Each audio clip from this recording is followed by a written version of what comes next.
What's up everybody, c'est Silvervice, j'espère que tu vas bien. Bienvenue sur cette chaîne si tu es nouveau ici. Ici on parle de danse généralement et aujourd'hui nous allons parler de l'afro-dance. L'afro-dance qui est un mouvement assez récent depuis quelques années, un truc qui devient tendance, qui est devenu tendance même, ça date pas d'aujourd'hui. On le voit partout et on ne sait pas réellement qu'est-ce que c'est et on ne sait pas réellement d'où ça vient. Alors j'ai décidé de vous faire cette vidéo pour clarifier un maximum de points concernant l'afro-dance. J'ai mis les guillemets, vous comprendrez pourquoi après. Du coup, cette vidéo va se dérouler en 3 grandes parties. Donc dans la première partie, je vais te parler d'où ça vient, voilà, de quoi est-ce qu'on parle. Dans la deuxième partie, je vais t'expliquer le cheminement historique de l'afro-dance. Voilà comment ça a commencé, qu'est-ce qui s'est passé, comment on en est arrivé à là en fait aujourd'hui finalement. Et dans la troisième partie, je vais répondre à la question qui est le titre de la vidéo. Qu'est-ce que c'est l'afro-dance? Et donc là, à la fin de cette vidéo, tu sauras ce que c'est l'afro-dance. Reste assis tranquillement, ne bouge pas. Tu restes jusqu'à la fin de la vidéo. Je vais pas être trop long, ne t'inquiète pas. Donc le mot afro-dance a été créé clairement par l'Occident. C'est un mot qui a été utilisé pour synthétiser toutes les danses africaines en un. C'est un mot un peu marketing pour commercialiser, vendre des cours afro-dance du coup qui ressemblent un peu à de la zumba ou alors des cours de sport mais africanisés. Voilà. Donc vous pouvez les retrouver sur internet, vous pouvez les retrouver même sur YouTube, vous pouvez les trouver en ligne, Instagram, tout ça. Et c'est pas forcément des personnes qui sont issues de la culture africaine elle-même. C'est pas forcément des personnes qui sont concernées par la culture africaine, mais qui utilisent du coup ce mot pour commercialiser de la danse africaine. On va quand même mettre tout de suite les pieds dans le plat. Moi, personnellement, j'appelle pas ça de l'afro-dance. Moi, je parle d'afro. Je parle de danse afro. Donc, les danses afro, c'est quelque chose qui existe depuis bien longtemps, si vous saviez. Alors, il faut savoir que, du coup, les danses africaines ont toujours été dansées finalement en Afrique et depuis des années, des années, des années. Avec leur musique, avec leur danse et voilà. Donc, c'est vraiment quelque chose qui était là avant nous tous ici. Maintenant, aujourd'hui, ce qui se passe, c'est que finalement, les danses africaines, elles ont été un peu mondialisées. Toutes les diasporas africaines se sont propagées dans le monde. Ces diasporas-là ont apporté leur culture, des danses africaines dans leur pays. Nous, on va parler de la France parce que nous, on est en France. Moi, je suis français. Je ne vais pas raconter quelque chose de je ne sais où, je ne sais où. Mais j'ai quand même quelques milestones et quelques trucs intéressants à travers le monde à vous expliquer. Restez bien branchés. En France, depuis bien longtemps, moi, je vais parler dans mon époque et je vais parler de mon expérience. Entre 2009 et 2012, on avait en fait des groupes de danse qui chantaient et qui dansaient sur leur propre musique. C'est comme ça qu'ils défendaient en fait tout simplement leur culture de danse africaine. Ici en France. Plusieurs groupes que je peux citer, Bana C4, Ange d'Afrique, les Probos, la Seleção, de JC Matador. Là, on parle d'afro et ce style-là, du coup, est 100% du temps dansé par des danseurs de la diaspora africaine. C'est important de préciser ça parce que c'est finalement ce fait-là qui fait qu'on en arrive à ça aujourd'hui. La diaspora, c'est vraiment toutes les personnes africaines vivant en France ou vivant aux États-Unis, en Amérique du Sud ou vivant en Asie. C'est ces personnes-là qu'on appelle la diaspora, pour information. Ces groupes de danse-là chantaient et dansaient sur leur propre musique, comme je vous ai dit plus tôt. Mais à cette époque-là, c'était vraiment un style très dombolo. Donc le dombolo, un style de danse congolais, donc comme vous le savez ou pas, mais je vous le dis, c'est un style de danse du coup congolais. Il était finalement très dombolisé, c'était beaucoup, c'était peut-être 80% du dombolo et les 20 autres % qui restaient, c'était souvent du coupé décalé, quelques steps par-ci par-là, ou c'était un peu de hip-hop, ou c'était un peu de, voilà, ça mélangeait un peu finalement, ça stylisait un peu le dombolo, mais c'était pas du dombolo pur, parce que du coup, la musique qu'ils produisaient, c'était un autre type de musique, inspiré du dombolo ou du coupé décalé, mais c'était pas vraiment du dombolo purement dit. Je vais vous mettre quand même quelques exemples de musique, quelques extraits pour que vous puissiez comprendre.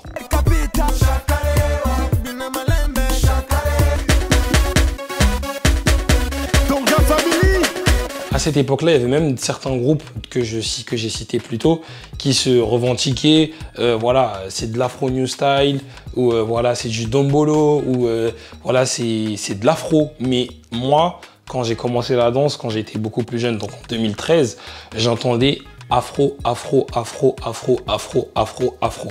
On a toujours dit afro. Je sais pas pourquoi aujourd'hui, quand on dit afro, ça on dérange plus d'un, mais on a toujours dit afro. Moi, c'est comme ça que je suis rentré dans le game. Donc, je comprends pas trop aujourd'hui.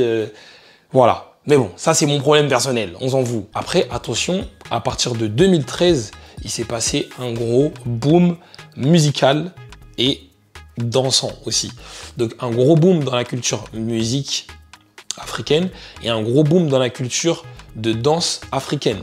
Écoutez bien. Donc en 2013, on a l'arrivée du Azonto.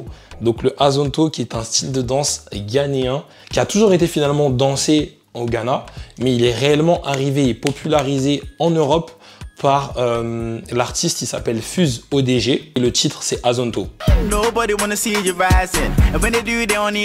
Voilà, comme vous pouvez le voir, ce clip il a vraiment été viral avec les danseurs masqués dansant dans la rue avec des gens. Ils font même danser les passants qui n'ont rien à voir avec la culture africaine. Ils s'imposent vraiment avec un nouveau style, une nouvelle musique, un nouveau genre musical. Donc c'était vraiment tout nouveau pour nous en Europe.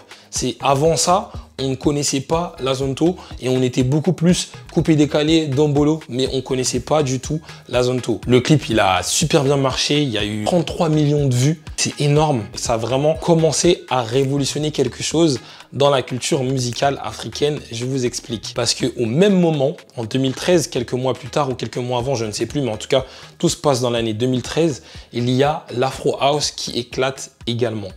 L'Afro House ici, c'est un genre musical en provenance d'Angola. Et donc, on a aussi le groupe Afro Panico qui fait sa musique Matimba. Et là, on arrive à un deuxième son viral de culture africaine qui fait 9,8 millions de vues, je crois. Et franchement, là, on voit les gars danser. Ils font une démo clairement de comment est-ce qu'on danse l'Afro House. Voilà, c'est comme ça que ça se passe. Et là, ils donnent envie à l'Occident de s'intéresser à cette culture, s'intéresser à ce style de musique, s'intéresser à ces danses finalement. Après l'Azonto, il y a eu l'Afro House qui est arrivé tout de suite. Et dans la même année, musicalement aussi, il y a eu les chanteurs nigériens, surtout Davido. On va beaucoup parler de lui parce qu'il a été vraiment un très gros activiste dans ce style-là.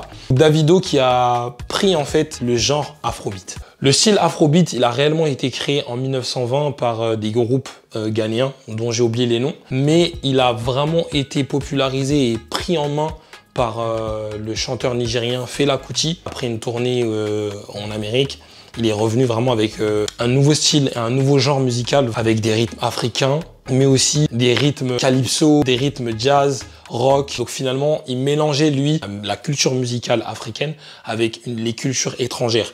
Et donc ça donnait tout de suite un peps, quelque chose de nouveau, un genre musical inconnu et vraiment très intéressant, très subtil. Je trouve ça vraiment... J'ai pas le mot, mais quand je suis allé écouter, vraiment, j'ai dit ah ouais d'accord, ok, ça avait vraiment commencé là. Et donc pour revenir sur Davido, donc Davido a utilisé voilà l'Afrobeat. Du coup, il a bien modernisé ça parce que du coup, Fela Kuti, c'était aux années 60, c'était entre 70 et 75 que ça avait bien marché, ça s'était bien popularisé. Là, on est en 2013, Davido reprend ça et lui, il en fait une sauce moderne. Donc on a notamment le titre Gobé.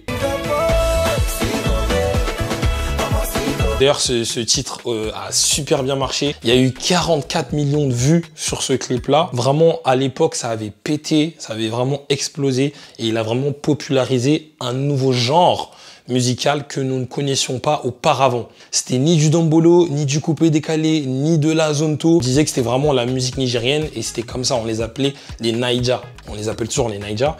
Mais voilà, c'était vraiment quelque chose de nouveau qu'il a apporté. Tellement c'était nouveau, parce que c'est super drôle, mais quand vous analysez bien le clip, tellement c'était quelque chose de nouveau, il savait même pas s'il devait danser du hip-hop, ou s'il devait danser des danses africaines. Et c'était marrant, parce que quand vous voyez le clip, voilà, les danseurs, ils savent pas trop quoi danser. Voilà, ils sont là, ils font des mouvements hip-hop, voilà, ils font des solos, mais on sait pas ce que c'est en fait, finalement. Donc c'était vraiment un nouveau genre musical qui est arrivé également en 2013. Après, il a fait aussi en 2013 Skelewu.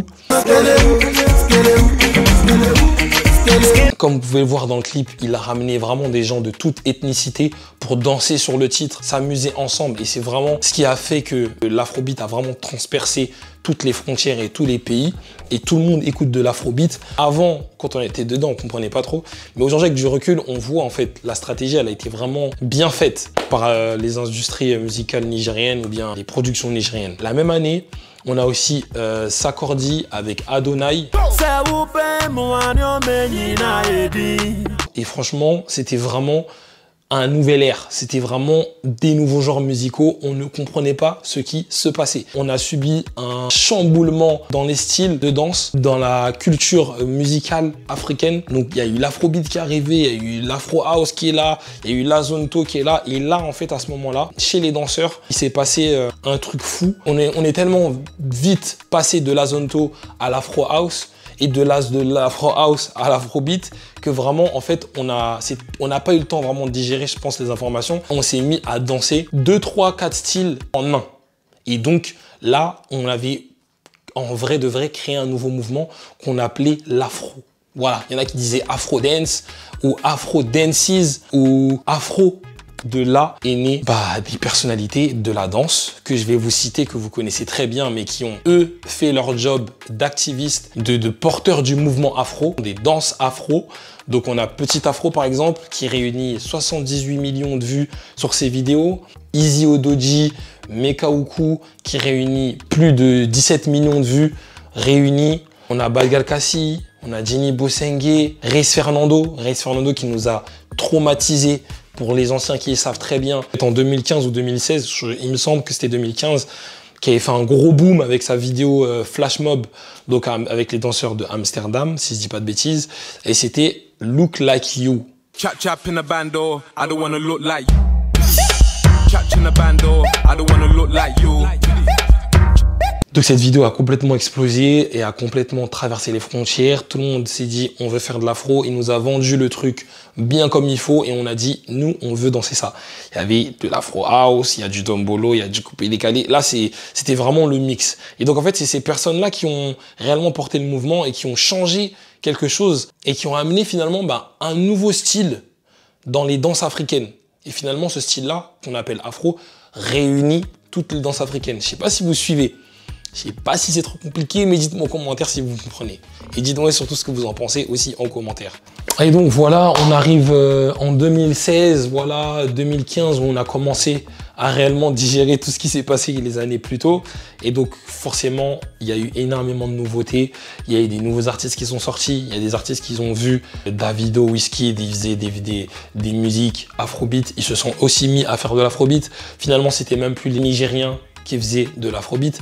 On avait tout le monde qui voulait faire de l'afrobeat. Donc c'était vraiment, dites-vous, un mouvement qui a tout chamboulé dans l'industrie de la musique et dans l'industrie de la danse africaine. En 2016, comme je disais, on est arrivé à un stade où les danseurs afro n'étaient plus forcément catégorisés. Ça veut dire qu'il n'y avait plus forcément des catégories pour dire coupé décalé, dombolo, afro house, azonto. C'était vraiment mélanger. Ça veut dire que là, tu n'étais plus un danseur spécialisé, tu étais un danseur afro. Il n'y a pas grand monde qui ont réussi à suivre cette tendance-là parce qu'il y en a beaucoup qui sont très puristes et qui ont préféré rester dans leur style de prédilection, dans leur style ou dans leur zone de confort tout simplement. Mais il y en a aussi très peu et même ceux qui ont été bons, qui ont réussi à suivre toutes les danses et à magasiner tous les nouveaux styles qui sont arrivés et qui ont appris et voilà, et qui aujourd'hui font des très bons danseurs, voilà, qui mélangent très bien l'afro avec d'autres styles. Tout ça pour dire que aujourd'hui, donc on est en 2022 et comme vous pouvez voir à travers TikTok, à travers Instagram, à travers YouTube, on retrouve aujourd'hui l'afro partout. Dans tout ce que vous allez voir, il y a de l'afro. Sur TikTok, il y a des trades afro. Sur TikTok, des personnes non africaines dansent sur de l'afrobeat ou bien sur du dombolo ou bien sur du coupé décalé. On a clairement évolué, on a clairement su s'imposer. Donc aujourd'hui, moi je suis fier de ce mouvement, je suis fier de ça parce que je suis rentré dedans en 2013 et aujourd'hui, en fait, c'est plus que c'était, pardon, et c'est devenu un nouvel ère, quelque chose de nouveau. Et il faut pour ça, comprendre tout ce qui s'est passé en amont pour pas trop se perdre. On va répondre à la question finalement, qu'est-ce que c'est l'afro dance, ok? C'est les danses dansées en Afrique, ou du moins les danses issues de la culture africaine. Le mot afro dance, c'est le résultat du choc culturel entre la diaspora africaine et l'Occident. Donc voilà, c'est un peu ce qui a créé le truc, voilà. Ah, ils ont fait ci, ils ont fait ça. Ah, ils dansent ça, ça. Bon, c'est de l'afro-dance. Ouais, c'est de l'afro-dance. Donc, allez, afro-dance. Et donc, voilà, comme ça, on s'est retrouvé avec un nouveau mot, afro-dance. On était en mode... j'ai pas compris. Merci d'avoir visionné cette vidéo, d'être resté jusqu'à la fin de cette vidéo. Je te remercie. Tu peux regarder ici la précédente vidéo que j'ai faite qui t'aide à trouver ton style de danse. Donc, j'ai fait une vidéo où je t'explique comment trouver ton style de danse et c'est vraiment très intéressant. Je te fais avec un raisonnement bien personnalisé. Donc, je t'invite à aller regarder la vidéo et suivre mes conseils et tu me diras si ça a fonctionné pour toi. Donc, on se retrouve dans les commentaires et n'oublie pas de mettre un petit pouce bleu et de me dire ce que tu penses de l'afro-dance ou non, ou oui, ou pas. Est-ce qu'on doit dire ça? Est-ce qu'on ne doit pas dire? Voilà, dis-moi tout en commentaire. Et on se retrouve à la prochaine vidéo. Peace.